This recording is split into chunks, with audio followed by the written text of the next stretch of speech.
సాణిక్య నీతి ప్రకారం స్నేహం అనేది కేవలం కాలక్షేపం కాదు.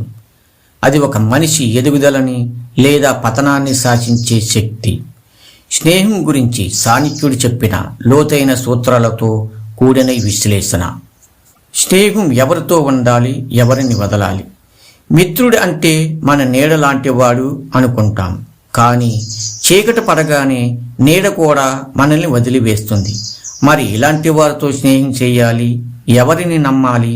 స్నేహం విషయంలో చాణక్యుడు చెప్పిన కఠిన వాస్తవాలు ఏంటో ఈరోజు తెలుసుకుందాం. ముఖస్థితి చేసేవారు మిత్రులు కారు. ముఖం మీద పొగుడుతూ వెనక గోతులు తీసేవారిని వదిలివేయాలి. పరోక్ష కార్యం హంతారం ప్రత్యక్షే ప్రియవాదనం అని అంటారు చాణక్యుడు. అంటే వెనక పనులు చెడగొడుతూ ముందు మాత్రం తీయగా మాట్లాడే వ్యక్తి పైన పాలు పోసి లోపల విషం నింపిన ఉండలాంటి వాడు. అలాంటి వారితో స్నేహం ప్రాణాంతకం. సమాన స్థాయి స్నేహం. స్నేహం ఎప్పుడు సమాన హోదా, సమాన ఆలోచనలో ఉన్నవారి మధ్య ఉంటేనే నిలబడుతుంది. సింహానికి సింహంతోనే స్నేహం కుదురుతుంది. ఒకే విధమైన లక్ష్యాలు, సంస్కారం ఉన్న వ్యక్తుల మధ్య స్నేహం ఎక్కువ కాలం బంధాన్ని నిలబెడుతుంది. కష్టాల్లో నిజమైన మిత్రుడు.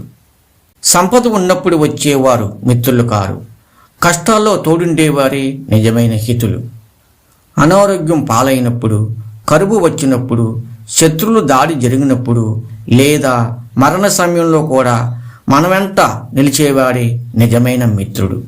కేవలం పార్టీల కోసం, బిందుల కోసం వచ్చేవారిని మిత్రులుగా భావించకూడదు. దుష్టులతో స్నేహం వద్దు. చెడ్డబుద్ధి గలవారితో స్నేహం చేస్తే ఆ పాపం మనల్ని కూడా చుట్టుకుంటుంది. బగ్గును పట్టుకుంటే కాలుతుంది లేదా చేతులు నల్లబడతాయి. అలాగే దుర్మార్గులతో స్నేహం చేస్తే మన కీర్తి ప్రతిష్టలు మసకబారుతాయి. కాలం గడిచే కొద్దీ మనం కూడా వారిలాగా తయారవుతాం. అతిగా ఎవరిని నమ్మకండి. అతి నమ్మకం అనేది ప్రమాదకరమైన ఆయుధం. అది మీ శత్రువు కంటే మీ మిత్రుడికే మిమ్మల్ని దెబ్బతీసే అవకాశం ఇస్తుంది. ఒక తప్పు చేసే మిత్రుడి కంటే ఒక తెలివైన శత్రువు మేలు. ఎందుకంటే మిత్రుడు తప్పు మిమ్మల్ని ముంచుతుంది, శత్రువు తెలివి మిమ్మల్ని అప్రమత్తం చేస్తుంది. ఒక మంచి పుస్తకం 100 మంది మిత్రులతో సమానం, కానీ ఒక మంచి మిత్రుడు ఒక గ్రంథాలయంతో సమానం. అందుకే స్నేహం చేసే ముందు 100 సార్లు ఆలోచించండి. ఒక్కసారి స్నేహితుడిగా అంగీకరించాక వారికి నీడలా తోడుండండి. అదే చాణక్యుడు నేర్పిన స్నేహ ధర్మం.